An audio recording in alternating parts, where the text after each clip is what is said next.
नमस्कार दोस्तों, स्वागत है आपका अपने YouTube channel the knowledge plaza में। उम्मीद करता हूँ आप लोग स्वस्थ होंगे और अपनी तैयारी अच्छे से कर रहे होंगे। तो जैसा कि आप लोगों को पता है, ये हमारा सुपर 20 बैच चल रहा है, जिसमें आज आपका कौन सा दिन है। तो आज आपका जो है 5वां दिन है। ठीक है, ये 1 तारीख से शुरू हुआ था, जिसमें एक दिन आपकी बीच में छुट्टी हो गई थी, तो ये इसका इसलिए आज 5वां दिन है ये। ठीक है, तो उम्मीद करता हूँ आप लोग सभी अभी तक के लेक्चर देख लिए होंगे सुपर 20 बैच के, और आज से आप लोग फिर कंटिन्यू करेंगे इसको। ठीक है, और चलिए अब टेस्ट शुरू करने से पहले जो लोग चैनल पर पहली बार आए हैं वो लोग चैनल को सब्सक्राइब कर लें, बेल आइकन प्रेस कर दें, जिससे कि आने वाली वीडियो की नोटिफिकेशन आपको समय पर मिल जाए। ठीक है, आज इस क्लास में आपके जो है वो 50 क्वेश्चन रहेंगे, लेकिन 50 क्वेश्चन को हम आपके लिए कम से कम 100 क्वेश्चन यहाँ से क्लियर कराएंगे। ठीक है, 50 क्वेश्चन से जितने भी 100 क्वेश्चन लगभग बन सकते हैं वो हम यहाँ पे कराएंगे। इसमें आपका जो है फर्स्ट क्वेश्चन कौन सा क्या कह रहा है, फर्स्ट क्वेश्चन आपका क्या कह रहा है, सभी लोग आज की जो क्लास है उसमें कॉपी और पेन लेकर के बैठेंगे। ठीक है, कॉपी और पेन लेकर के बैठेंगे और पूरे टाइम बैठेंगे, क्योंकि हम इसका जो है PDF किसको देते हैं, आप लोगों को सुबह ग्रुप में भी सूचित कर दिया गया था कि PDF उसी को मिलेगा जो शुरुआत से लेकर के एंड तक क्लास में रुकेगा। ठीक है, क्योंकि ये सब आपके लिए किया जा रहा है।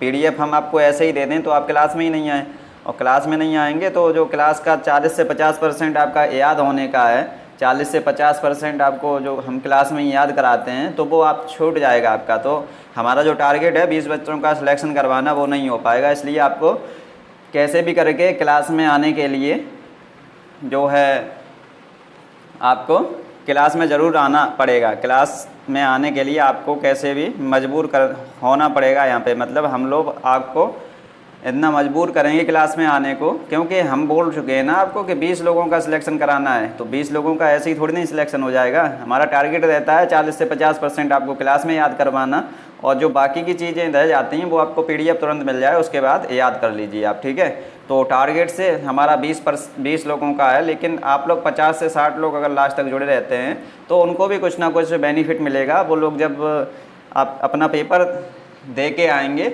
तो मुस्कुराएंगे वहाँ पे कि हमने जो कुछ पढ़ाया था वो सब यहाँ पे फंस गया था। ठीक है, तो अब ज़्यादा बातें ना करते हुए सभी लोग क्लास में शुरुआत में ही जुड़ जाया करिए, जिससे कि आपके बीच में क्लास जो है वो डिस्टर्ब ना हुआ करे। ठीक है, और आपस में आप लोग बात नहीं करेंगे, केवल आंसर देंगे और कॉपी पेन लेकर के जरूर बैठेंगे, क्योंकि इसमें हम बहुत कुछ आपको सिखाने वाले हैं। बाह्यस्रावी ग्रंथियों के उदाहरण क्या हैं, तो बाह्यस्रावी ग्रंथि हमारी ये सभी ग्रंथि हैं। ठीक है, ये सभी ग्रंथि आपकी बाह्यस्रावी ग्रंथि हो जाएंगी। अगला क्वेश्चन, जिस क्वेश्चन में भी जो आपका इम्पोर्टेंट है, पूछने लायक है, वो हम यहाँ पे सब बताएंगे। आप लोग 240 पे करके देखेंगे वीडियो, तो वहाँ से सब कुछ साफ दिखाई दे जाएगा।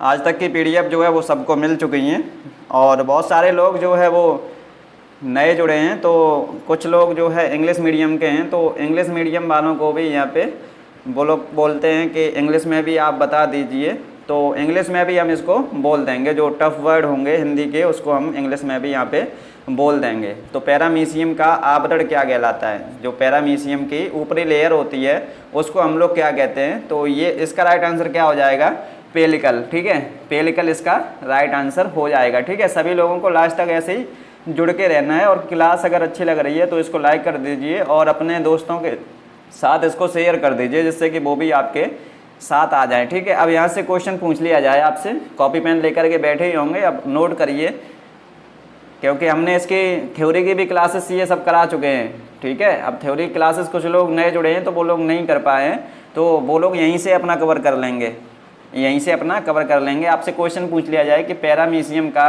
सुरक्षात्मक अंग होता है ना, सुरक्षात्मक अंग, आपसे क्वेश्चन पूछ लिया जाए कि पैरामीशियम का सुरक्षात्मक अंग क्या होता है, मतलब उसको सुरक्षा प्रदान करने वाला, सेफ्टी देने वाला अंग क्या होता है, तो उसका आंसर क्या हो जाएगा, ट्राइकोसिस्ट। ठीक है, ट्राइकोसिस्ट इसका आंसर हो जाएगा। सुरक्षा प्रदान करता है ये, जो सुरक्षा प्रदान करने वाला अंग कौन सा होता है पैरामीशियम में, तो ट्राइकोसिस्ट होता है। इसमें से यही आपका पूछा जा सकता है। अगला क्वेश्चन देख लेंगे, निम्न में स्लीपर जंतु कौन सा होता है। जितने भी देर क्लास चलेगी आपकी उसमें 1-2 बार कम से कम आपकी अटेंडेंस ली जाएगी, दोनों बार आप लोगों का प्रेजेंट रहना 100% ज़रूरी है, ठीक है, क्योंकि हम आपको सूचित कर चुके हैं पहले ही कि PDF इसका उन्हीं लोगों को मिलेगा जो हम जितना बता रहे हैं उतना करेंगे, ठीक है, क्योंकि 20 बच्चों का सिलेक्शन कराने की जिम्मेदारी है, तो आप लोग हम जो कह रहे हैं वो करेंगे, ठीक है। क्लास में डेली प्रेजेंट रहेंगे और आप लोग सब कुछ नोट करेंगे, ठीक है। निम्न में स्लीपर जंतु कौन सा होता है?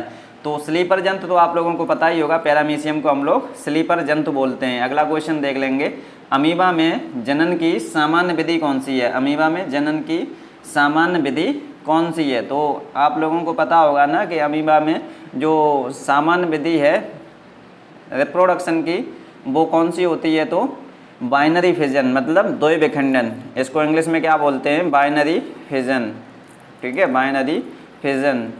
और आप सभी लोग जो है, हमारा दूसरा एक टेलीग्राम चैनल और है, क्योंकि UP CATET BHU ICR by the knowledge plaza एक ये है, एक एग्री विजन स्टडी करके है, ठीक है, एग्री विजन, नोट कर लीजिए, विजन स्टडी। इस पे क्या होता है, डेली PDF नहीं, डेली क्विज होती है 9 से 10 बजे तक, ठीक है। तो 9 से 10 बजे तक वो भी आपके एग्ज़ाम से रिलेटेड उसमें क्वेश्चन पूछे जाते हैं, तो उसको भी आप लोग डेली क्विज में हिस्सा लीजिए जाके 9 से 10 बजे तक, मतलब 8 से 9 आपकी क्लास चलती है और शाम को ये 9 से 10 आपकी क्विज भी चलती है। क्लास का टाइम तो आप लोगों को पता ही होगा। तो ये क्लास जो है वो अमीबा में जो जनन की सामान्य विधि क्या है? बाइनरी फिजन हो गया। अमीबा में गमन किसके द्वारा होता है? तो ये कूटपाद के द्वारा होता है, ये शायद अगला क्वेश्चन भी हो। अमीबा में गमन किसके द्वारा होता है? अमीबा में गमन किसके द्वारा होता है? स्यूडोपोडिया के द्वारा, सीलिया द्वारा, फ्लैजिला द्वारा या फिर सभी? तो इसका राइट आंसर क्या हो जाएगा? स्यूडोपोडिया द्वारा, ठीक है। अमीबा में गमन जो है वो किसके द्वारा होता है? तो स्यूडोपोडिया यानी कि कूटपाद के द्वारा होता है। इसके आगे आप लोग लिख सकते हैं। अगला क्वेश्चन देख लेंगे, सीलिया द्वारा किसमें होता है गमन? आपसे क्वेश्चन पूछ लिया जाए कि सीलिया द्वारा किसमें गमन होता है, तो आप लोग यहाँ पे नोट कर लीजिए। सीलिया द्वारा जो गमन होता है वो पैरामीशियम में होता है, ठीक है, पैरामीशियम में होता है। पैरामीशियम जो आप लोग ऊपर अभी देखें ना, पैरामीशियम में क्वेश्चन पूछ लिया जाए कि पैरामीशियम में किसके द्वारा गमन होता है, तो सीलिया के द्वारा इसमें गमन होता है। किस प्रकार के रक्त वर्ग में एंटीजन अनुपस्थित होता है? एंटीजन किस में अनुपस्थित होता है? तो ओ में अनुपस्थित होता है। और एंटीबॉडी आपसे पूछ लिया जाए किस में अनुपस्थित होती हैं, तो एंटीबॉडी आपकी जो है वो AB में अनुपस्थित होती हैं, ठीक है, AB में अनुपस्थित होती हैं। अगला क्वेश्चन देख लेंगे आप लोग, टीनिया सोलियम किसका जूलॉजिकल नेम है? टीनिया सोलियम किसका जूलॉजिकल नेम है? तो ये आप लोगों को पता होगा, टीनिया सोलियम किसका है? फीता कृमि का है, ठीक है, फीता कृमि का टीनिया सोलियम जो है जूलॉजिकल नेम हो जाता है। अगला क्वेश्चन देख लेंगे, टीनिया एक कैसा जंतु है? तो टीनिया एक कैसा जंतु है? टीनिया एक द्विलिंगी जंतु है, ठीक है, टीनिया एक द्विलिंगी जंतु है। ये सभी क्वेश्चन बहुत ही ज़्यादा इंपॉर्टेंट हैं। ये मॉडल पेपर आपका कराया जा रहा है, तो इसका मतलब ये है कि ये सभी क्वेश्चन आपके बहुत ही ज़्यादा इंपॉर्टेंट हैं और कहीं ना कहीं ये पूछे जा चुके हैं, ठीक है। और ये किसके लिए इंपॉर्टेंट है? तो PAG ग्रुप वालों के लिए ये इंपॉर्टेंट है, क्योंकि PCB वाले ग्रुप के स्टूडेंट भी हमसे जुड़े हुए हैं, तो वो लोग पूछते हैं कि हम भी इसकी क्लास को कर सकते हैं, ये शाम वाली क्लास या नहीं। तो उन लोगों को बता दें ये क्लास आप भी कर सकते हैं, लेकिन जो है आप इसको अपने रिविज़न के तौर पर ले सकते हैं, क्योंकि ये जो सिलेबस है, इस सिलेबस में आपके क्वेश्चन अलग तरह से पूछे जाते हैं और जो है एग्रीकल्चर वालों के क्वेश्चन अलग तरह से पूछे जाते हैं। सिलेबस लगभग सेम होता है, लेकिन लेवल थोड़ा ऊपर नीचे होता है उसमें, ठीक है। तो आप लोग इसको अपनी क्लास को रिवीजन के तौर पर देख सकते हैं। अगला क्वेश्चन देख लेंगे, टीनिया जंतु कैसा है? तो द्विलिंगी जंतु है। और ये कैसा है? अंतः परजीवी है या बाह्य परजीवी है? तो आपसे क्वेश्चन पूछ लिया जाए कि टीनिया सोलियम कैसा है, तो अंतः परजीवी है, ठीक है, अंतः परजीवी। अंतः परजीवी और बाह्य परजीवी आप लोग सभी जानते होंगे ना। जैसे अंतः परजीवी, जैसे पेट में कभी कभी कीड़े हो जाते हैं, मिट्टी वगैरह खाने वाले लोगों को, आप लोग छोटे बच्चों को देखते होंगे, तो वो अंतः परजीवी होते हैं। और बाह्य परजीवी, जैसे आपके बाह्य परजीवी में क्या आ जाएगा? जैसे आपके बालों में कभी कभी कुछ कीड़े पड़ जाते हैं ना, वो आपके बाह्य परजीवी हो जाता है, ठीक है। अगला क्वेश्चन, गोलकृमि किस वर्ग का है? गोलकृमि जो है, गोलकृमि को आप लोग क्या बोल सकते हैं? इंग्लिश मीडियम वाले लिख लेंगे एस्कैरिस, ठीक है, एस्कैरिस। एस्केरिस को हम लोग क्या बोल देते हैं हिंदी में, गोल कृमि, ठीक है। गोल कृमि, फीता कृमि, ये सभी लोग जो है हिंदी मीडियम वाले लिखेंगे, लेकिन गोल कृमि को हम लोग इंग्लिश में क्या बोलते हैं, एस्केरिस। एस्केरिस का वर्ग कौन सा है, मतलब क्लास कौन सी है एस्केरिस की, तो क्लास एस्केरिस की हो जाएगी आपकी फास्मीडिया, ठीक है, या फेसमीडिया बोल सकते हैं। फास्मीडिया इसकी क्लास हो जाएगी, ठीक है।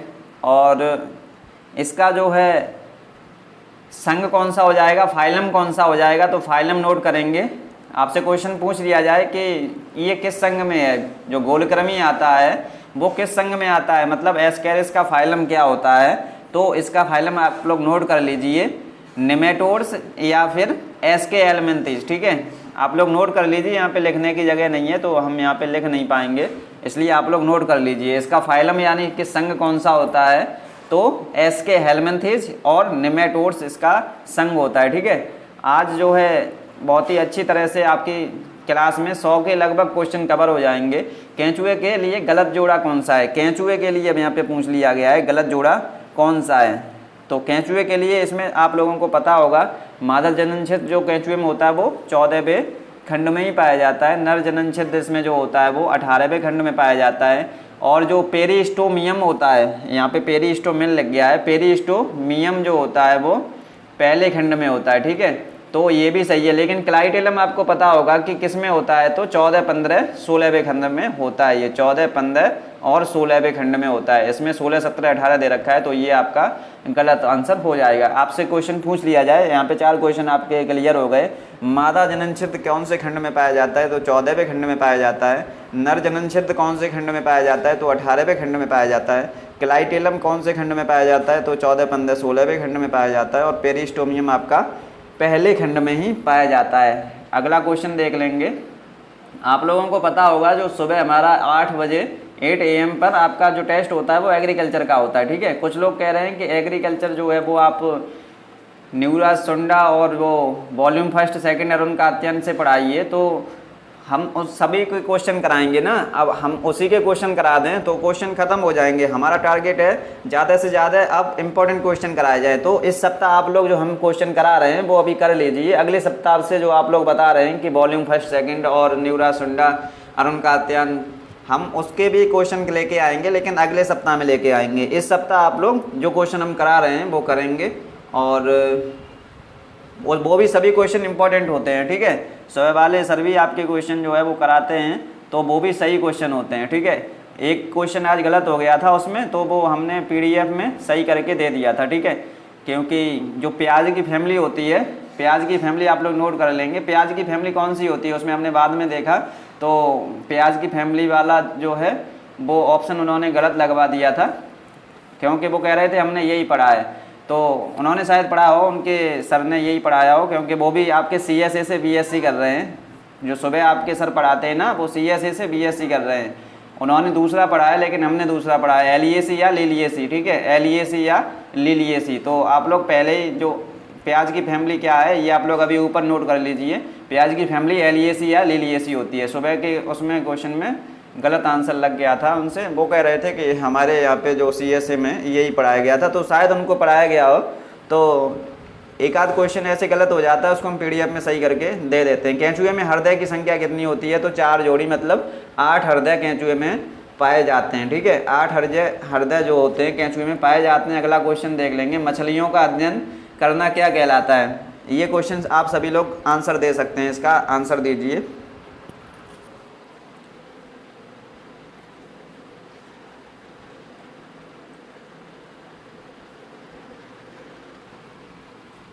मछलियों का अध्ययन आपका क्या हो जाता है, इक्थियोलॉजी, ठीक है, इक्थियोलॉजी। मछलियों का अध्ययन को हम लोग क्या कहते हैं, इक्थियोलॉजी। और मछलियों जो मछली पालन का अध्ययन क्या कहलाता है, मछली पालन का अध्ययन क्या कहते हैं, क्वेश्चन नोट कर लीजिए। मछली पालन का अध्ययन पिसीकल्चर, ठीक है, मछली पालन का अध्ययन पिसीकल्चर। ये सब चीज़ नोट कर लीजिए आप लोग, ठीक है, क्योंकि रैंक आपके यही क्वेश्चन बनवाएंगे। और इसमें सेरीकल्चर क्या होता है, ये रेशम कीट का अध्ययन होता है, ठीक है। रेशम कीट के अध्ययन को हम लोग क्या कहते हैं, सेरीकल्चर कहते हैं। एपीकल्चर किसको कहते हैं, तो मधुमक्खी पालन के अध्ययन को हम लोग एपीकल्चर बोल देते हैं। अगला क्वेश्चन, जीव विज्ञान शब्द किस वैज्ञानिक ने दिया, तो आप लोगों को पता होगा लेमार्क और ट्रेवरेनस ने जीव विज्ञान शब्द दिया है। और जो है थियोफ्रेस्टस, इनके बारे में तो आप लोग पता होगा, बॉटनी के फादर हैं। अरस्तु जूलॉजी के और बायोलॉजी के फादर इनको बोल दिया जाता है। अगला क्वेश्चन देख लेंगे। इसके बाद आपका ओरिजिन ऑफ स्पीसीज के लेखक कौन है? ओरिजिन ऑफ स्पीसीज के लेखक कौन है? तो ओरिजिन ऑफ स्पीसीज जो पुस्तक है उसके लेखक आपके डार्विन हो जाएंगे। ठीक है, एक बुक जो है वो वाटसन और क्रिक ने लिखी, वाटसन व क्रिक के द्वारा लिखी गई पुस्तक का नाम क्या है? तो वाटसन और क्रिक के द्वारा जो लिखी गई पुस्तक है उसका नाम आप लोग नोट कर लेंगे, द डबल हेलिस्क। ठीक है, या डबल हेलिस्क। ठीक है, डबल हेलिस्क। आप लोग इंग्लिश में, हिंदी में भी लिख लीजिए, डबल हेलिस्क, डबल हेलिक्स। ठीक है, डबल हेलिक्स। ये किसकी पुस्तक का नाम है? तो वाटसन और क्रिक के द्वारा जो पुस्तक लिखी गई है उसका नाम आपका क्या हो जाएगा? डबल हेलिस्क। ठीक है, और लेमार्क द्वारा जो पुस्तक लिखी गई है इसको भी आप लोग नोट करिए, लेमार्क द्वारा लिखी गई पुस्तक। इसमें आपके जीएस के और फिजिक्स के और जो है आपके जूलॉजी के क्वेश्चन रखे गए हैं। ठीक है, जूलॉजी के क्वेश्चन रखे गए हैं। कल आपके जो होगा वो फिजिक्स की जगह केमिस्ट्री हो जाएगा और जूलॉजी की जगह आपका बॉटनी हो जाएगा। ठीक है, ऐसे क्वेश्चन आपके सब कुछ चलते हैं क्योंकि हमें हर एक सब्जेक्ट की प्रैक्टिस करानी है। और इसमें लेमार्क के द्वारा लिखी गई पुस्तक क्या है? Philosophic zoology. ठीक है, philosophic zoology, philosophic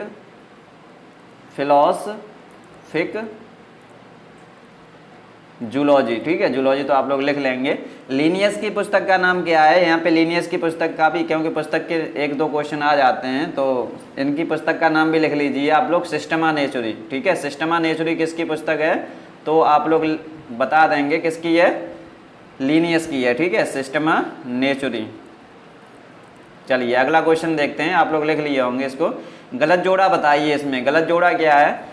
Edward Jenner ने किसकी खोज की थी? तो चेचक के टीके की खोज की थी, ये तो सही है आपका। जे सल्क ने आपकी पोलियो के टीके की खोज की थी, ये भी सही है। लुइस पास्चर ने पेनिसिलिन की खोज की थी, तो नहीं की थी। पेनिसिलिन की खोज किसने की थी? नोट करिए, पेनिसिलिन की खोज जो है वो किसने की थी? अलेक्जेंडर फ्लेमिंग ने की थी। ठीक है, अलेक्जेंडर फ्लेमिंग ने इसकी खोज की थी। अलेक्जेंडर फ्लेमिंग, हिंदी में लिख लीजिए आप लोग, अलेक्जेंडर फ्लेमिंग ने आपके किसके टीके की खोज की थी? तो पेनिसिलिन के टीके की खोज की थी। अगला क्वेश्चन देख लेंगे। एंजाइम शब्द किस वैज्ञानिक ने दिया? एंजाइम शब्द किस वैज्ञानिक ने दिया है? तो एंजाइम शब्द आपका कौन से वैज्ञानिक ने दिया है? एंजाइम शब्द जो है वो कोहने ने दिया है। ठीक है, कोहने ने दिया है। आपसे पूछ लिया जाए कि हार्मोन शब्द किसने दिया है? तो स्टर्लिंग ने। ये आप लोग जो एक्स्ट्रा नॉलेज हम दे रहे हैं यहाँ पे वो नोट कर लीजिए, क्योंकि इससे भी कई सारे क्वेश्चन आपसे पूछे जाएंगे। क्योंकि अब हम आपको थ्योरी तो कवर करा नहीं सकते, बहुत सारे लोग नए जुड़े हैं तो अब उनको थ्योरी तो कवर नहीं करा सकते, क्योंकि वो बोलते हैं कि थ्योरी भी कराइए, तो थ्योरी के लिए आपका टाइम नहीं बचा है। हम यहीं से जितनी भी आपकी इंपॉर्टेंट थ्योरी है वो कवर कराने की कोशिश करेंगे, आप इसको डेली फॉलो कर सकते हैं। ठीक है, कुछ लोग 7500 क्वेश्चन की जो है PDF मांगते हैं, तो वो लोग परेशान नहीं होंगे, उनको बता दें आप लोग एक एक करके वीडियो देखिए केवल उसकी। ठीक है, और जितना याद हो जाए वो याद करिए।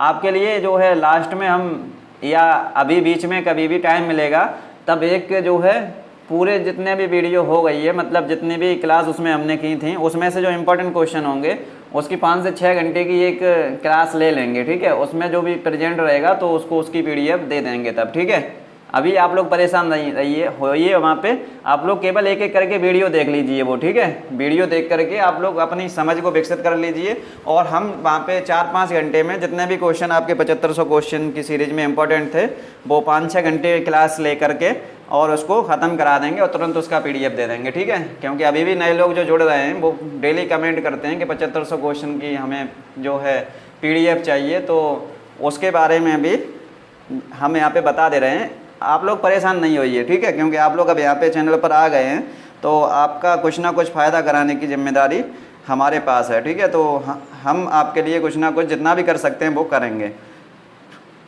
आपके हित में जितने भी कार्य करने पड़ेंगे वो किए जाएंगे। किस संघ के जंतु छिद्र एक तो होते हैं, बशर्ते आप लोग डेली क्लास में प्रेजेंट रहिए। ठीक है, डेली आप लोग क्लास में नहीं आएंगे तो हमारा कुछ और करने का मन नहीं करेगा। अगर डेली आप लोग क्लास में आएंगे, हमें लगेगा कि बच्चे जो है वो मेहनत करने वाले हैं, डेली क्लास में बुला रहे हैं तो आ रहे हैं, तो आपके लिए 5-6 घंटे की क्लास के लिए मेहनत करेंगे, क्योंकि 5-6 घंटे की क्लास लेना कोई छोटी बात नहीं है।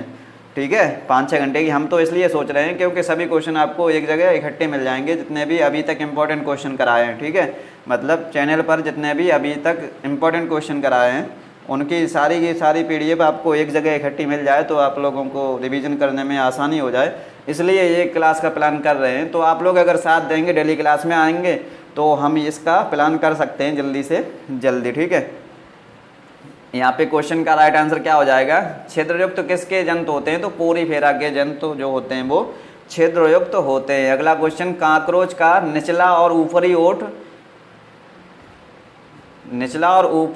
क्रम से क्या कहलाता है। निचला और ऊपरी ओठ जो होता है वो क्रम से क्या कहलाता है। ये बहुत ही ज़्यादा इंपॉर्टेंट क्वेश्चन है और इसमें लड़के जो स्टूडेंट होते हैं तैयारी करने वाले, वो बहुत ही कन्फ्यूज होते हैं। तो आप लोग सही से नोट करेंगे, निचला जो ओठ होता है वो लेबियम होता है। ठीक है, और जो आपका ऊपरी ओठ होता है वो लेब्रम होता है। ठीक है, लेबियम और लेब्रम। तो निचला ओठ आपका क्या हो जाएगा, लेबियम, और ऊपरी ओठ आपका क्या हो जाएगा, लेब्रम। अगला क्वेश्चन देख लेंगे, काकरोच के पैर का सबसे बड़ा भाग कौन सा होता है। काकरोच के पैर का जो सबसे बड़ा भाग होता है वो आपका फीमर हो जाता है। ठीक है, फीमर इसका राइट आंसर हो जाता है। अगला क्वेश्चन देख लेंगे, खरगोश का गर्भकाल कितना होता है। खरगोश आपके चैप्टर में है ना, आपके सिलेबस में, तो वही क्वेश्चन करवा रहे हैं। एक स्टूडेंट जो थे वो कह रहे थे मैथ का सिलेबस क्या आता है, तो मैथ का सिलेबस जो है वो आपका जो आपने 11th क्लास में पढ़ा है मैथ, PAG वाले ग्रुप की बात कर रहे हैं, जो आपने 11th क्लास में मैथ पढ़ा है वही चैप्टर आपके आते हैं। ठीक है, खरगोश का गर्भकाल कितना होता है, तो 28 से 30 दिन का इसका गर्भकाल होता है। तो ऑप्शन के हिसाब से क्या होगा, रेंज में आपके पूछ लिया जाए तो 28 से 30 दिन हो जाएगा, नोट कर लेंगे। और यहाँ पे 1 माह इसका राइट आंसर हो जाएगा। ठीक है, खरगोश और खरा आप लोग देखे होंगे, सुने होंगे। तो खरा का अगर गर्भकाल पूछ लिया जाए, खरा एक होता है ना, खरा का अगर गर्भकाल पूछ लिया जाए तो इसका कितना हो जाएगा, खरा का गर्भकाल कितना हो जाएगा, तो ये आप लोग जो है इसको हम लास्ट तक बताएंगे। ठीक है, अभी ध्यान नहीं आ रहा है, लास्ट तक इसको बता देंगे। अगला क्वेश्चन देख लेंगे, मधुमक्खी के छत्ते में रानी की संख्या कितनी होती है। मधुमक्खी के छत्ते में केवल एक रानी होती है। ठीक है, मधुमक्खी के छत्ते में केवल एक रानी होती है। आपसे जो है क्वेश्चन कितने पूछे जाते हैं जूलॉजी के, तो 25 क्वेश्चन जूलॉजी के पूछे जाते हैं और 25 क्वेश्चन जो है वो फिजिक्स के पूछे जाते हैं। तो इसी हिसाब से आज यहाँ पे पेपर बनाया गया है, 25 क्वेश्चन जिसमें फिजिक्स आपके जूलॉजी के होंगे और आपके 20 के लगभग क्वेश्चन फिजिक्स के होंगे और 5 से 7 के लगभग क्वेश्चन आपके जो है GS के इसमें रखे गए हैं। ब्यूफा मेलेनोस्टिक्स वैज्ञानिक नाम किसका होता है। ये आपसे जो है इम्पोर्टेंट क्वेश्चन है, 2 बार पूछा गया जा चुका है आपके यूपी कैडेट में। तो इसका राइट आंसर आप लोग लगा लेंगे टोड। ठीक है, टोड का जो जूलॉजिकल नेम होता है तो ब्यूफा मेलेनोस्टिक्स होता है। मेढक का आपसे पूछ लिया जाए तो मेढक का आप लोग नोट कर लेंगे, राना टिगरीना। ठीक है, राना टिगरीना, राना और टिगरीना। ठीक है, और एकेडिना का अगर आपसे पूछ लिया जाए, एकेडिना का आप लोग जूलॉजिकल नेम बताइए, तो इसका आप लोग लिख लेंगे, स्पेलिंग लिखेंगे यहाँ पे TACHYGLOSIDAE।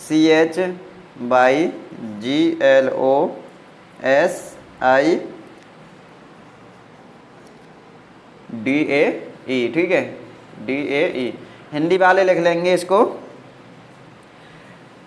टैची ग्लोसिडी। ठीक है, टैची ग्लोसिडी ये किसका नाम है, तो एकेडिना का। टैची ग्लोसिडी ये किसका नाम है, तो एकेडिना का है। और कंगारू का क्या है, तो मैकोपोडिडी। ठीक है, मैकोपोडिडी। ऐसे ही इनके जूलॉजिकल नेम होते हैं, तो आप लोग लिख लिए होंगे।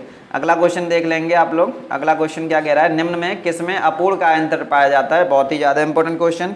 अपूर्ण कायांतर जो होता है वो दीमक में पाया जाता है। ठीक है, अगला क्वेश्चन देख लेंगे, कबूतर का अंडा कैसा होता है, तो अपीतकी होता है। कबूतर का अंडा कैसा होता है, अपीतकी होता है। अगला क्वेश्चन देख लेंगे, वर्णांधता का वाहक क्या होता है, तो इसका वाहक आपका पुत्री होता है। ठीक है, वर्णांधता के जो शिकार होते हैं उनमें कौन से कलर की पहचान नहीं हो पाती है, तो लाल और हरे रंग की। ठीक है, इंपॉर्टेंट क्वेश्चन है, लाल और हरे रंग में वो पहचान नहीं कर पाएंगे जो वर्णांधता के शिकार होंगे। अगला क्वेश्चन देख लेंगे। अब फिजिक्स के क्वेश्चन शुरू हो गए हैं, फिजिक्स में थोड़ी ज़्यादा जानकारी देंगे आपको, तो ये आप लोग साथ साथ नोट करते चलिए। ठीक है, अब यहाँ से आपके जो है वो बहुत ही अच्छे क्वेश्चन शुरू हो चुके हैं। तो फिजिक्स के क्वेश्चन, अभी तक आप लोग जूलॉजी क्वेश्चन कर रहे थे, जो लोग क्लास में पहली बार आए हुए हैं वो लोग क्लास को शेयर कर दें अपने साथ वालों तक, जिससे कि उनको भी इसकी जानकारी हो जाए कि किसी भी चैनल पर ऐसी कोई प्रैक्टिस कराई जा रही है जो आपके एग्ज़ाम की दृष्टि से बहुत ज़्यादा ज़रूरी है। तो आप लोग उसको शेयर कर दीजिए, ठीक है। 1 मिनट वेट करेंगे, अभी पानी पी लें थोड़ा।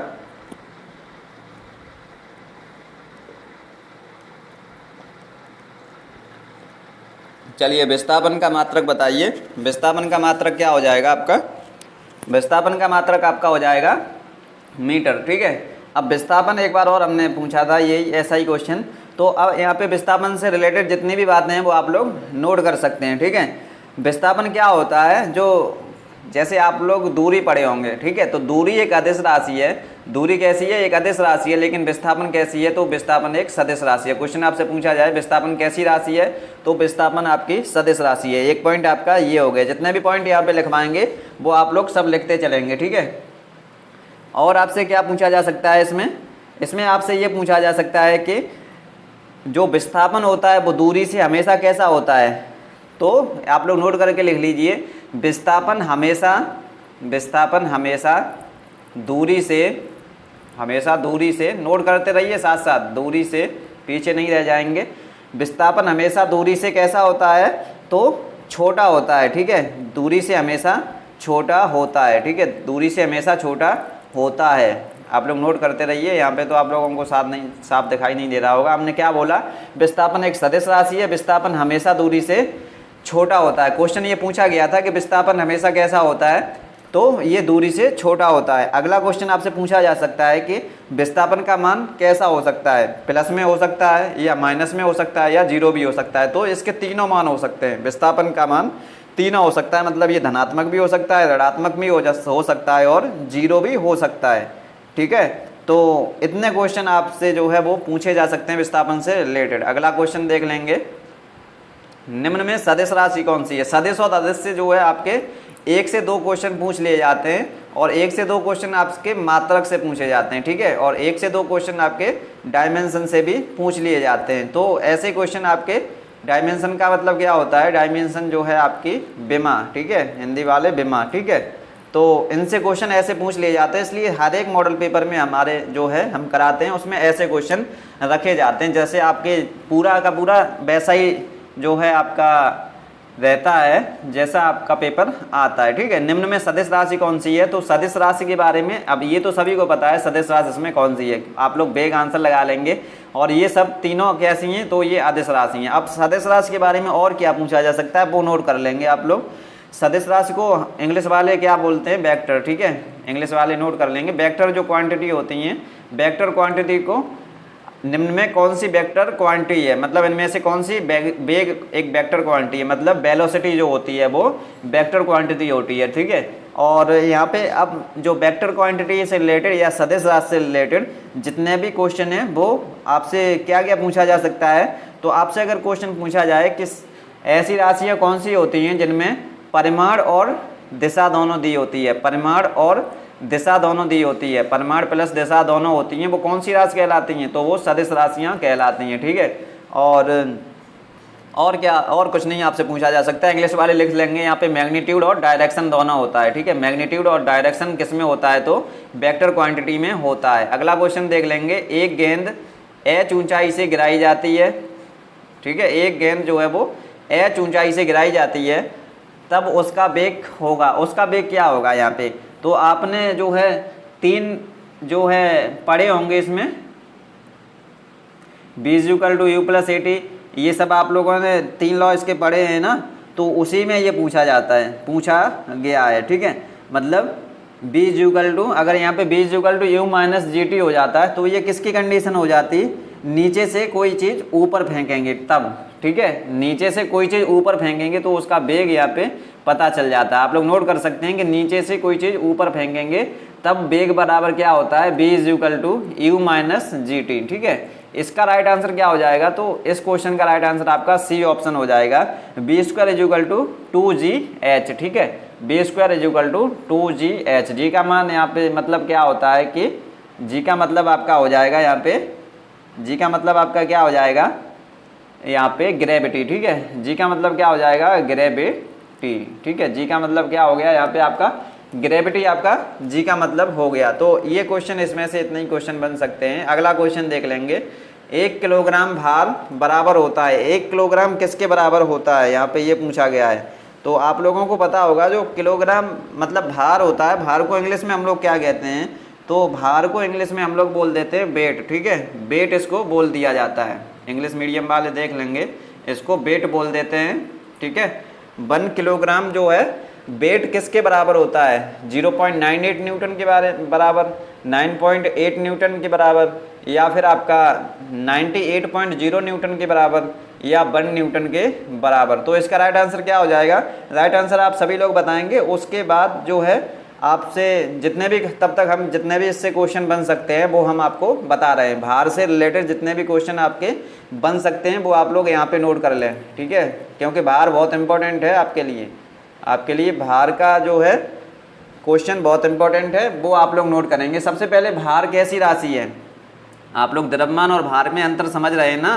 द्रव्यमान और भार में जो अंतर होता है, तो द्रव्यमान एक अदिश राशि होती है, भार एक सदिश राशि होती है। नोट करते रहिए, भार एक सदिश राशि होती है। और इससे क्या क्वेश्चन पूछा जा सकता है, इसका फॉर्मूला क्या होता है, तो W इज इक्वल टू मतलब weight is equal to mass into gravity, ठीक है। W is equal to mass into gravity, मतलब जो आपका द्रव्यमान होता है, द्रव्यमान बराबर, हिंदी वाले लिख लेंगे, द्रव्यमान बराबर आपका जो है भार गुणे, मतलब भार बराबर वेट बराबर क्या होता है, द्रव्यमान गुणे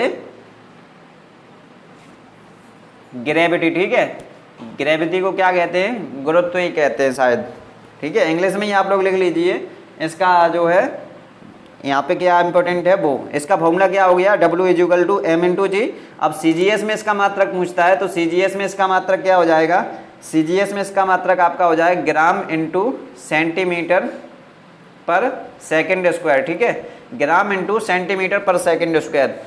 तो इसको हम लोग और क्या बोल देते हैं, तो इसी को हम लोग डाइन बोलते हैं, ठीक है। आपसे पूछ लिया जाए कि डाइन इज इक्वल टू क्या होता है, आप लोग बताइए कि डाइन इज इक्वल टू, आप लोग यहाँ पे अलग से लिख लीजिए, डाइन इज इक्वल टू क्या होता है, तो ग्राम इंटू सेंटीमीटर अपॉन में सेकंड स्क्वायर, ठीक है। इंपॉर्टेंट चीज़ है, इसको आप लोग सही से नोट करेंगे।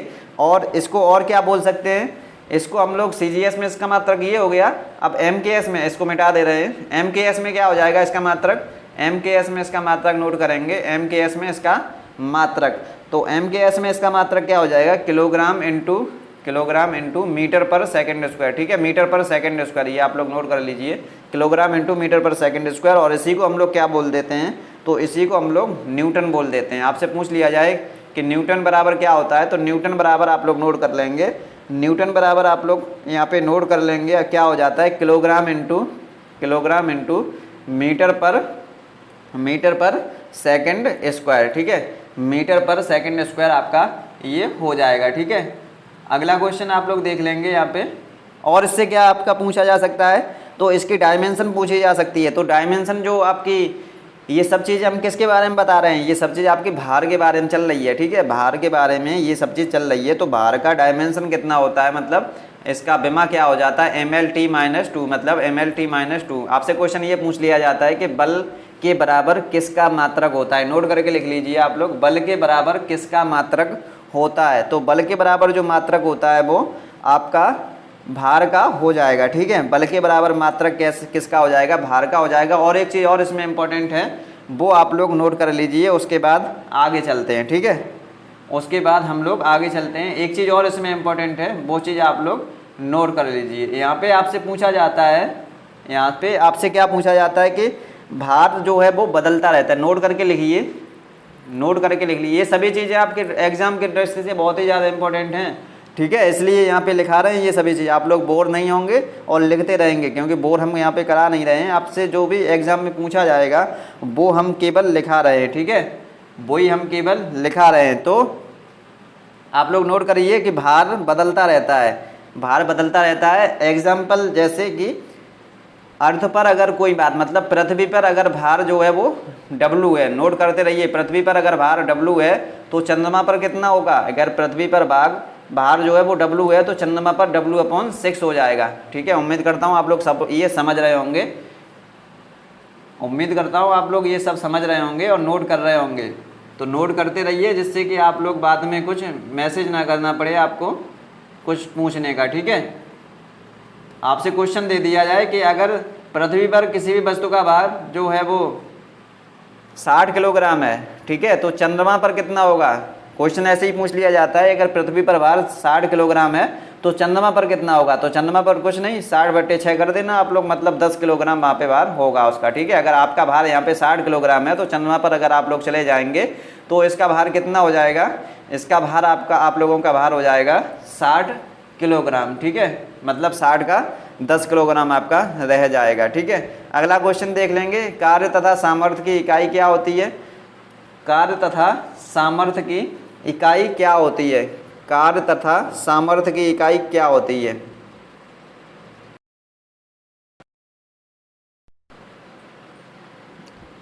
इसमें आपको इसका भी तो आंसर नहीं दिया है अभी, इसका आंसर दीजिए आप लोग।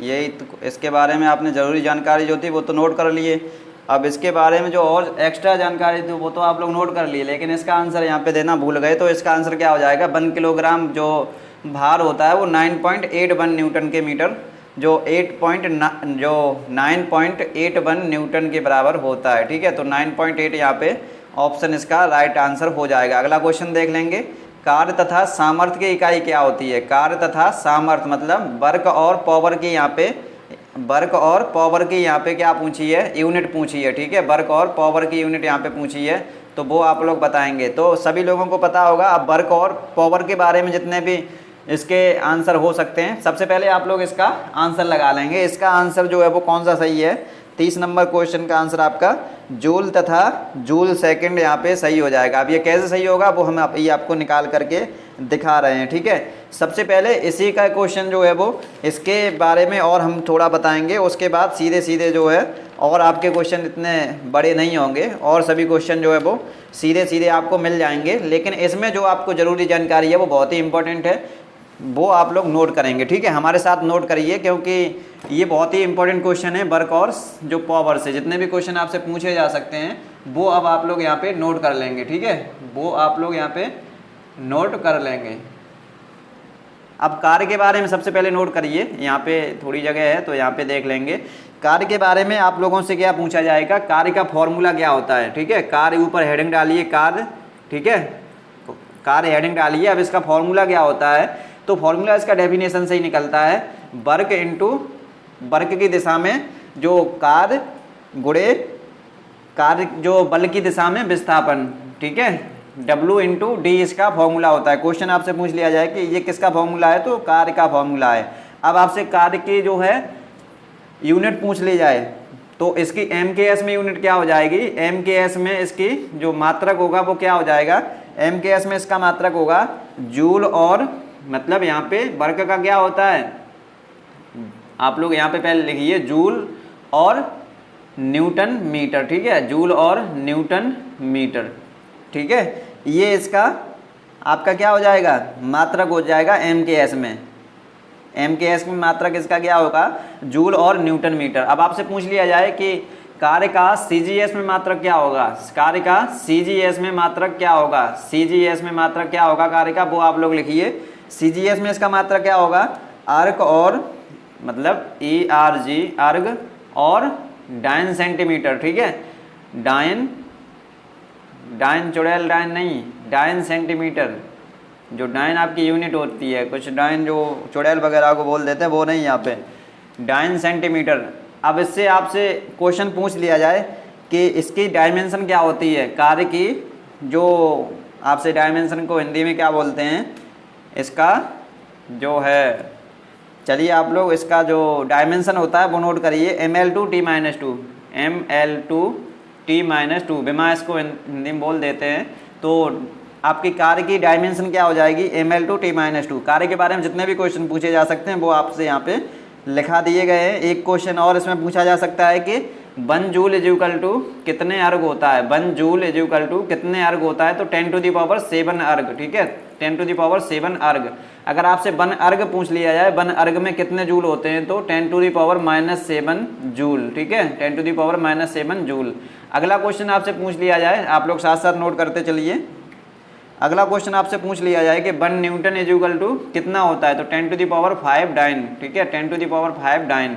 अगर 1 डाइन पूछ लिया जाए आपसे, 1 डाइन कितना होता है, तो 10⁻⁻5 न्यूटन, ठीक है, इतना आपसे पूछ लिया जाता है। एक क्वेश्चन और कार्य के बारे में पूछा जा सकता है, वो भी बहुत ही इंपॉर्टेंट क्वेश्चन है, कार्य का मान न्यूनतम कब होता है। क्वेश्चन आपसे पूछ लिया जाए, आप लोग नोट करके लिखिए, कार्य का मान न्यूनतम कब होता है, कितने कोण पर न्यूनतम होता है, न्यूनतम। तो न्यूनतम कार्य का मान आपका होता है 90 डिग्री पर, ठीक है, 90 डिग्री, या ब्रैकेट में आप लोग लिख सकते हैं समकोण, क्योंकि एक बार ऐसे भी क्वेश्चन पूछा गया था कि समकोण पर कार्य का मान कितना होता है, तो न्यूनतम होता है, मतलब समकोण पर। अगला क्वेश्चन आपसे पूछ लिया जाए कि कार्य का मान अधिकतम कब होगा, तो अधिकतम इसका मान कब होता है, अधिकतम इसका मान होता है आपका 0 डिग्री पर, ठीक है, कार्य का मान अधिकतम कब होता है, तो 0 डिग्री पर। अब इसमें दो क्वेश्चन और पूछे जा सकते हैं, कार्य का मान धनात्मक कब होता है और कार्य का मान ऋणात्मक कब होता है। ये सभी क्वेश्चन बहुत ही इंपॉर्टेंट हैं, ठीक है, इसलिए आपको लिखा दे रहे हैं, कार्य का मान धनात्मक कब होता है और ऋणात्मक कब होता है, ये भी आप लोग लिख लीजिए बस। कार्य का मान धनात्मक जो होता है वो आपका न्यून कोण पर होता है, न्यून कोण पर, ठीक है, न्यून कोण पर, न्यून कोण। अब न्यून कोण आप लोग ब्रैकेट में लिख लीजिए, न्यून कोण कितना होता है, तो 0 से 89 डिग्री तक, ठीक है, न्यून कोण। आपसे पूछ लिया जाए कि कार्य का मान धनात्मक कब होता है, ऑप्शन दे दिया जाए न्यून कोण, अधिक कोण या समकोण, तब आप लोग न्यून कोण लगाएंगे। अगर आपसे डिग्री में बोल दिया है कि कार्य का मान धनात्मक कब होता है, तो 0 से 89 डिग्री के बीच में कार्य का मान धनात्मक होता है, और ऋणात्मक कब होता है, तो अधिक कोण पर, ठीक है, कार्य का मान जो है वो आपका अधिकतम कब होता है, तो अधिकतम आपका होता है, मतलब आपका ऋणात्मक कब होता है, तो अधिक कोण पर, ठीक है, ऋणात्मक कब होता है, तो अधिक कोण पर। अधिक कोण कितना होता है, तो अधिक कोण आप लोग नोट कर लेंगे 91 से 180 डिग्री तक, ठीक है, 91 से 180 डिग्री तक। यहाँ पे जो है कुछ ही लोग यहाँ पे टिक पाएंगे, क्योंकि अब सभी लोगों को ये क्लास जो है वो अच्छी नहीं लग रही होगी, क्योंकि इसमें हम आपको बहुत ज़्यादा जानकारी दे रहे हैं। हम सीधे सीधे क्वेश्चन आंसर लगाते तो आप लोगों को कुछ ज़्यादा इंटरेस्ट आता, ठीक है, इसलिए आपकी संख्या जो है वो आप लोग शेयर कर दीजिए क्लास को, और आपके साथ वाले और भी इसमें आ जाएं, इसलिए आप लोग इसको शेयर कर दीजिए। अब आप लोग सामर्थ्य की जो है पावर के बारे में जितने भी बातें आपसे पूछी जा सकती हैं वो आप लोग देख लेंगे। पावर के बारे में आपसे क्या पूछा जा सकता है, इसका फॉर्मूला क्या होता है, वर्क अपॉन टाइम होता है।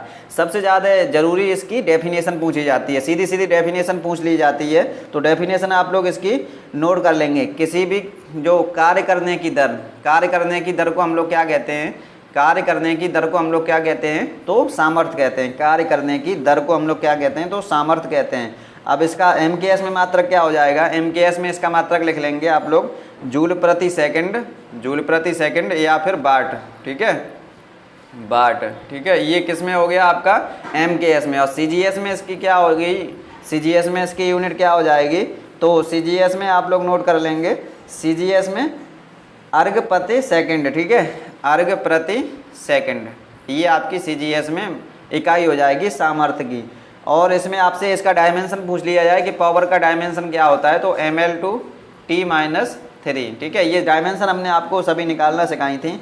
आपसे क्वेश्चन एक पूछ लिया जाता है कि पावर का यानी सामर्थ्य का बड़ा मात्रक क्या होता है, पावर का बड़ा मात्रक आपका क्या होता है, तो मेगावाट होता है, ठीक है, मेगावाट होता है, ठीक है, पावर का बड़ा मात्रक क्या होता है, तो मेगावाट होता है।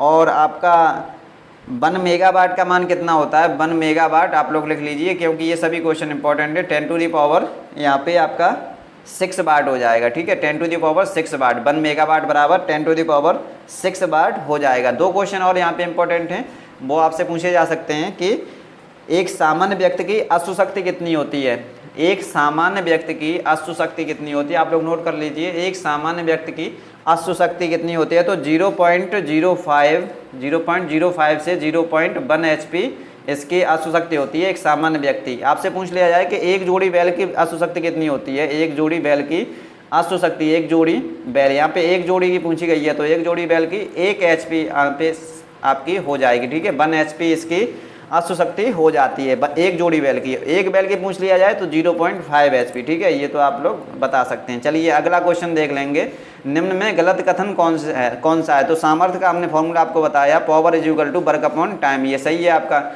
कार्य का मान हमने क्या बताया, बल गुणे बल की दिशा में विस्थापन। तो यहाँ पे दूरी है, दूरी हमने आपको बताया ना, दूरी और विस्थापन में अंतर, दूरी एक अदिश राशि है, विस्थापन एक सदिश राशि है। तो ये आपका गलत हो जाएगा, यही आपका सही हो जाएगा आपके लिए, क्योंकि इसमें गलत पूछ रहा है ना, तो ऑप्शन नंबर बी इसका राइट आंसर हो जाएगा। यहाँ पे ये भी सही है। तो अगला क्वेश्चन देख लेंगे। आप लोग क्लास को शेयर कर दीजिए, जिससे कि आपके जो साथ वाले चले गए हैं, ये घबरा गए हैं जो हम नोट करा रहे थे तब, तो वो भी आपके क्लास में आ जाएं। निम्न में जो गलत संबंध आपका हो गया, किसी वस्तु की कम से कम कितनी दूरी होने पर प्रतिध्वनि सुनाई देती है। कम से कम किसी वस्तु की 17 मीटर की दूरी होती है तभी उसकी प्रतिध्वनि सुनाई देती है। प्रतिध्वनि को हम लोग कहते हैं इको, ठीक है, इको इसको बोल देते हैं, इको इसको बोल देते हैं। अगला क्वेश्चन देख लेंगे। तापमापनी में गामा तथा अल्फा में क्या संबंध है, तो ये आपका पहला ही ऑप्शन सही हो जाएगा, ठीक है। अगला क्वेश्चन देख लेंगे। बर्फ़ की गुप्त ऊष्मा, वो क्वेश्चन आपका याद करने वाला है, तो आप लोग उसको याद कर लेंगे। बर्फ़ की गुप्त ऊष्मा कितनी होती है, तो बर्फ़ की गुप्त ऊष्मा आप लोग नोट कर लेंगे। गुप्त ऊष्मा क्या होती है कि अवस्था परिवर्तन जो होती है उस समय जो ऊष्मा दी जाती है उसी को हम लोग गुप्त ऊष्मा कहते हैं। तो गुप्त ऊष्मा बर्फ़ की सीधी सीधी पूछ ली जाती है, 80 कैलोरी प्रति ग्राम, ठीक है। बर्फ़ की गुप्त ऊष्मा होती है तो वो आपसे पूछ ली जाती है, तो 80 कैलोरी प्रति ग्राम। और जो आपकी पूछ लिया जाए कि भाप की गुप्त ऊष्मा कितनी होती है, इंपॉर्टेंट क्वेश्चन है, भाप की कितनी होती है गुप्त ऊष्मा, तो 539, ठीक है, 539 कैलोरी प्रति ग्राम, ठीक है, 539 कैलोरी प्रति ग्राम। ये आप लोग लिख लीजिए। आपसे एक क्वेश्चन और पूछा जाता है गुप्त ऊष्मा में, वो क्या पूछा जाता है कि गुप्त ऊष्मा का जो एक एग्जाम्पल आप लोग लिख लीजिए बस, ठीक है। गुप्त ऊष्मा में एक चीज़ पूछी जाती है कि बर्फ़ के जल की अपेक्षा आइसक्रीम दांतों को अधिक ठंडी किस लिए लगती है। बर्फ़ के जल की अपेक्षा आइसक्रीम दांतों को अधिक ठंडी क्यों लगती है, तो वो गुप्त ऊष्मा के कारण ही लगती है। अगला क्वेश्चन आप लोग देख लेंगे, उम्मीद करता हूँ ये आप लोग सब लिख लिए होंगे। उत्तल दर्पण द्वारा बना प्रतिबिंब कहाँ पर स्थित होता है, तो उत्तल दर्पण द्वारा आप लोगों को पता होगा ना कि उत्तल दर्पण द्वारा मतलब जो आपका उत्तल दर्पण को क्या बोलते हैं, कॉन्वेक्स, ठीक है। कॉन्वेक्स जो मिरर होता है, उत्तल दर्पण मतलब कॉन्वेक्स मिरर, ठीक है, कॉन्वेक्स मिरर, कॉन्वेक्स मिरर। अब आपसे पूछ लिया जाए कि उत्तल दर्पण द्वारा प्रतिबिंब कहाँ पे बनता है, तो ये हमेशा जो है प्रतिबिंब इसमें कहाँ पे बनता है कि मिरर के पीछे, इसका मतलब दर्पण के पीछे ही तो प्रतिबिंब बनता है, तो दर्पण के पीछे इसमें कोई ऑप्शन ही नहीं है। तो अब आपसे पूछ लिया जाए कहाँ पे बनता है दर्पण के पीछे, तो पोल और फोकस के बीच में, मतलब द्रव और फोकस के बीच में। अगला क्वेश्चन देख लेंगे। एक उत्तल लेंस की फोकस दूरी 40 सेंटीमीटर है, इसकी क्षमता कितनी होगी। एक आप लोगों को पता है ना, यहाँ पे सब कुछ आपका जो है मॉडल पेपर कराया जा रहा है, तो मॉडल पेपर में एक दो आपके ये न्यूमेरिकल भी रख दिए हैं, जिससे आप लोग सब कुछ इसमें करते रहें, ठीक है। और एक उत्तल लेंस की फोकस दूरी 40 सेंटीमीटर है, इसकी क्षमता कितनी होगी, तो इसकी क्षमता, आपकी क्षमता का फॉर्मूला आप लोग को पता होगा, पता नहीं है तो लिख लीजिए, 100/f होता है, ठीक है। f क्या होती है यहाँ पे, फोकस दूरी। तो उत्तल लेंस में फोकस दूरी पॉजिटिव रहती है, इसलिए फोकस दूरी यहाँ पे 40 दी रखी है, तो 100/40 आप लोग कर देंगे, तो इसका कितना आ जाएगा, 1 0 से 1 0 कट गया, 4 दूनी 8, पॉइंट लगाओगे 2 बचे तो 4 पंजे 20, मतलब 2.5 प्लस में ही आएगी इसकी, ठीक है, क्योंकि जो उत्तल लेंस में फोकस दूरी होती है वो प्लस की है यहाँ पे, तो प्लस का 2.5 डायोप्टर हो जाएगा, ठीक है, D फॉर डायोप्टर, क्योंकि उत्तल जो कोई लेंस है उसका क्षमता का मात्रक क्या होता है, तो डायोप्टर होता है, ठीक है, D फॉर डायोप्टर आप लोग लिख सकते हैं। अगला क्वेश्चन देख लेंगे। एक वस्तु उत्तल लेंस के सामने 2f दूरी पर रखी है, तो प्रतिबिंब कहाँ पे बनेगा। एक बार सभी लोग कमेंट कर देंगे, जिससे कि हमें पता चल जाए कौन कौन क्लास में प्रेजेंट है, उसको हम लोग PDF दे सकें, ठीक है। एक बार 20 सेकंड का समय है, केवल एक ही बार आप लोग कमेंट करेंगे, एक स्टूडेंट एक बार केवल कमेंट करेगा, जिससे कि हमें पता चल जाए कि कौन कौन क्लास में प्रेजेंट है और किस किस को इसकी PDF हमें देनी है, ठीक है। और जो भी स्टूडेंट अभी क्लास में प्रेजेंट नहीं होगा तो उसको जो है PDF नहीं मिलेगी, आप लोग मैसेज वगैरह नहीं करें, ठीक है। चलिए, टाइम आपका ओवर हो गया, आप लोगों ने कर दी होगी मैसेज। चलिए अगला क्वेश्चन देख लें आप लोग।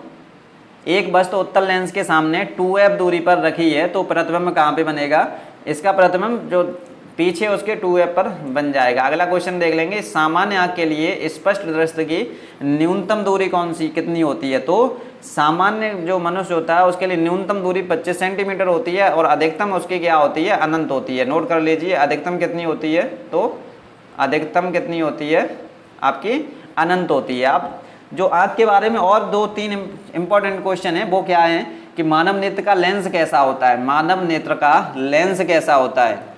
आप लोग लिख लीजिए ना, ज़्यादा जल्दी नहीं बोलते हैं हम। मानव नेत्र का लेंस कैसा होता है तो उत्तल होता है, ठीक है, उत्तल होता है, मतलब इंग्लिश वाले कॉन्वेक्स होता है, ठीक है, उत्तल होता है। मानव नेत्र का लेंस कैसा होता है, उत्तल होता है। और जो मानव नेत्र का लेंस होता है वो किसका बना होता है तो प्रोटीन का बना होता है। इंपॉर्टेंट क्वेश्चन है सभी ये, ठीक है, प्रोटीन का बना होता है। और क्वेश्चन आपसे पूछ लिया है कि मानव नेत्र में जो इमेज बनती है वो कहाँ पे बनती है तो रेटिना पर बनती है, रेटिना पर बनती है, ठीक है। और आपसे यही पूछ लिया जाए कि स्पष्ट इमेज कहाँ पे बनती है, मतलब रेटिना के अंदर भी कहाँ पे बनती है तो कॉर्निया भाग, जो कॉर्निया भाग नहीं, आपका पीत बिंद जो होता है ना, पीत बिंद, ठीक है, पीत बिंद। कॉर्निया तो आपका जो है दान किया जाता है। आपसे क्वेश्चन ये भी पूछ लिया जाता है कि आपका दान कौन सा भाग किया जाता है, कॉर्निया किया जाता है, ठीक है। आपसे जो इस आपसे हमने ये बताया कि इमेज कहाँ पे बनती है रेटिना पर, ठीक है, मतलब स्पष्ट इमेज आपसे पूछ लिया जाए कि रेटिना में भी कहाँ पे बनती है तो पीत बिंदु पर, ठीक है, पीत बिंदु पर, ठीक है। ये आपके क्वेश्चन इंपॉर्टेंट थे, उम्मीद करता हूँ आप लोग इसको लिख लिए होंगे।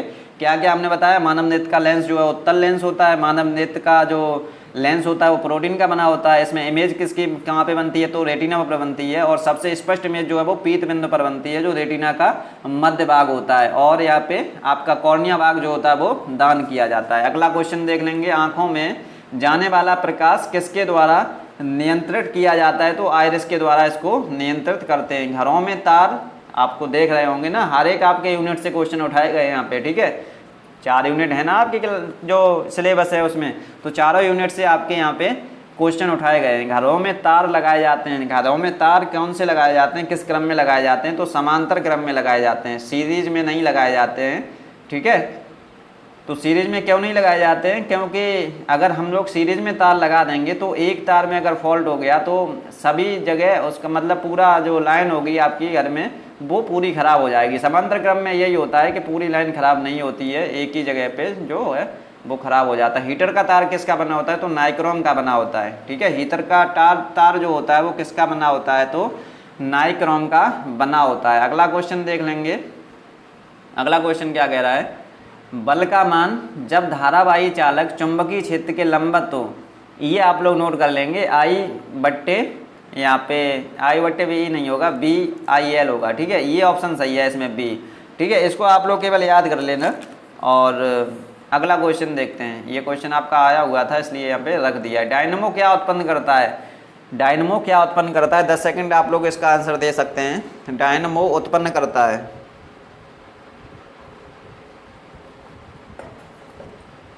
डायनमो क्या उत्पन्न करता है तो सभी लोगों को पता होगा, इलेक्ट्रोमैग्नेटिक फील्ड ये उत्पन्न करता है, इलेक्ट्रोमैग्नेटिक फील्ड, ठीक है। इसके आप लोग लिख लीजिए इलेक्ट्रोमैग्नेटिक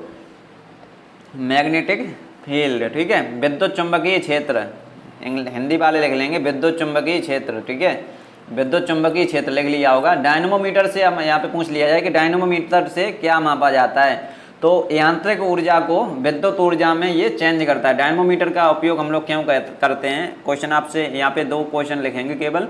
डायनमोमीटर से क्या होता है, ये यांत्रिक ऊर्जा को विद्युत ऊर्जा में चेंज करता है। दूसरा क्वेश्चन, सोलर सेल का क्या उपयोग होता है तो ये सौर ऊर्जा को विद्युत ऊर्जा में चेंज कर देता है। और मोमबत्ती ये क्या करती है, ये रासायनिक ऊर्जा को प्रकाश एवं ऊष्मा ऊर्जा में चेंज कर देता है। यहाँ पे मोमबत्ती वाला इंपॉर्टेंट है थोड़ा, वो आप लोग लिख लीजिए। मोमबत्ती क्या करती है, ये एक बार और आपकी अटेंडेंस ली जाएगी, उसके बाद आपकी जो है वो PDF वगैरह मिल जाएगी। मोमबत्ती क्या करती है, रासायनिक ऊर्जा को लिख लिए होंगे ना, रासायनिक ऊर्जा को किस में चेंज करती है तो हीट मतलब ऊष्मा और किस में, विद्युत ऊर्जा में। विद्युत कहाँ पे यहाँ बन जाएगी, प्रकाश ऊर्जा में, ठीक है, मतलब लाइट ही तो देती है ना, तो वही यहाँ पे आंसर हो जाएगा। अगला क्वेश्चन जो GS का क्वेश्चन है, GS जो है सभी लोगों को पता होना चाहिए। जो बायो वाले होते हैं वो कुछ लोग पूछते हैं कि हमारे में एग्रीकल्चर आता है या नहीं आता है, तो बायो में एग्रीकल्चर नहीं आता है, उनके में जो है PCB और जो M वाले हैं तो PCM आता है। और जो 20 क्वेश्चन आपके जो है सभी लोगों के सेम आते हैं, चाहे वो PCM ग्रुप में हो, PAG ग्रुप में हो या फिर PCB ग्रुप में हो, उनकी GS सेम रहती है। तो GS आप लोग यहाँ से अच्छे से कर लेंगे। सत्यमेव जयते लिया गया है, 2018 का क्वेश्चन है। सत्यमेव जयते मुंडकोपनिषद से लिया गया है, 2018 क्वेश्चन है, बिल्कुल यही। अगला क्वेश्चन, वेल्थ ऑफ नेशंस नामक पुस्तक लिखी, वेल्थ ऑफ नेशंस नामक जो आपकी पुस्तक है वो किसने लिखी थी?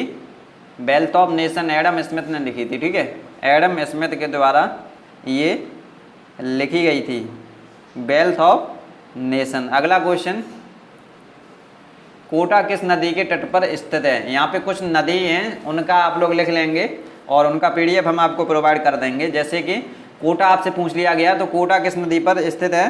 कोटा का आप लोग आंसर लगा लेंगे चंबल नदी पर, ठीक है, चंबल नदी पर आपकी कोटा स्थित है, ठीक है। और आपसे यहाँ पे यमुना नदी पे पूछा गया है, तो यमुना नदी पे कौन कौन से स्थित हैं यहाँ पे नोट कर लीजिए आप लोग।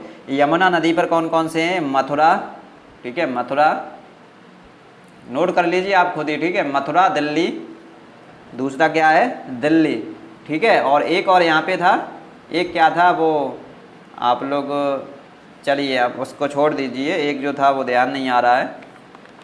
एक आपका मथुरा हो गया और एक आपका दिल्ली हो गया। ये किस पर आपके स्थित हैं? तो ये आपके यमुना नदी पर स्थित हैं, ठीक है। अब आपसे पूछ लिया जाए कि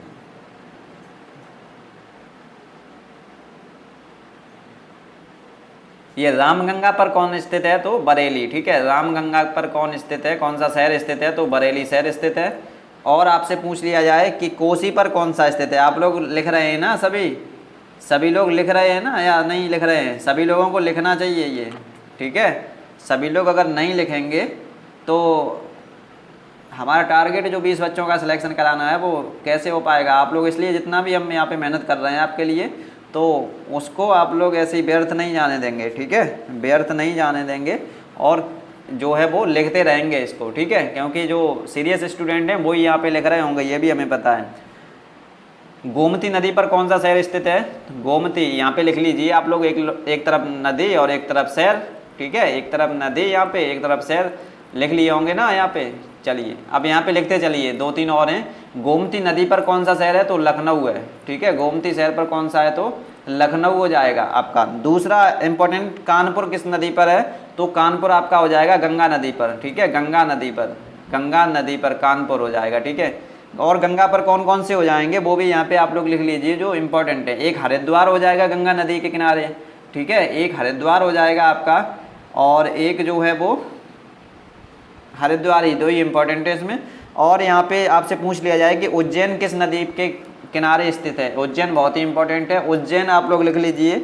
उज्जैन जो होता है वो क्षिप्रा नदी के किनारे पर स्थित है, क्षिप्रा नदी के किनारे पर, ठीक है, क्षिप्रा नदी के किनारे पर कौन स्थित है? तो उज्जैन आपका स्थित है। और चित्रकूट आपका किस पे स्थित है? तो चित्रकूट आपका जो है वो मंदाकिनी पर, ठीक है, मंदाकिनी पर, मंदाकिनी पर ये चित्रकूट आपका हो जाएगा।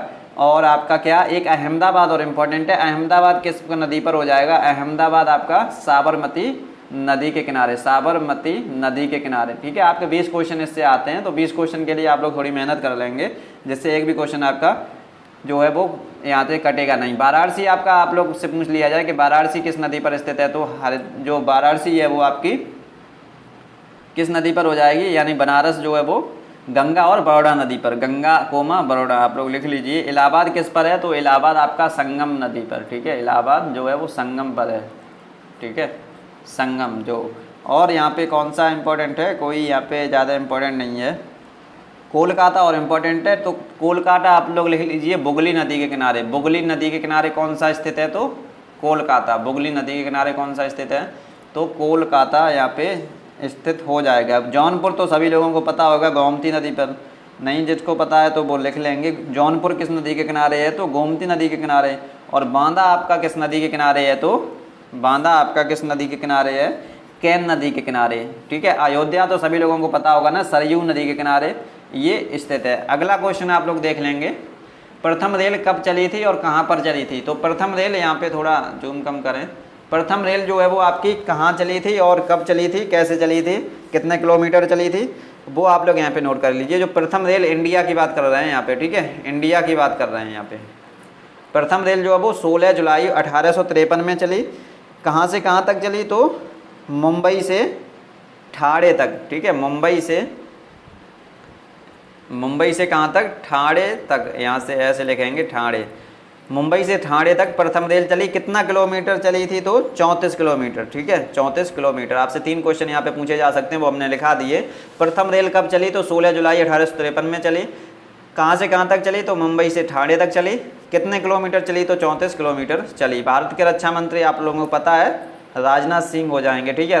रक्षा मंत्री कौन है? राजनाथ सिंह हैं आपके। ये पिछले वाले जो 2014 से 19 तक गृह मंत्री भी रहे थे। अभी गृह मंत्री कौन है? तो अभी अमित शाह आपके गृह मंत्री हो जाएंगे, ठीक है। अमित शाह आपके गृह मंत्री हो जाएंगे, ठीक है। 1-2 क्वेश्चन कैबिनेट से भी आ जाता है, तो वो आप लोग लिखते चलेंगे।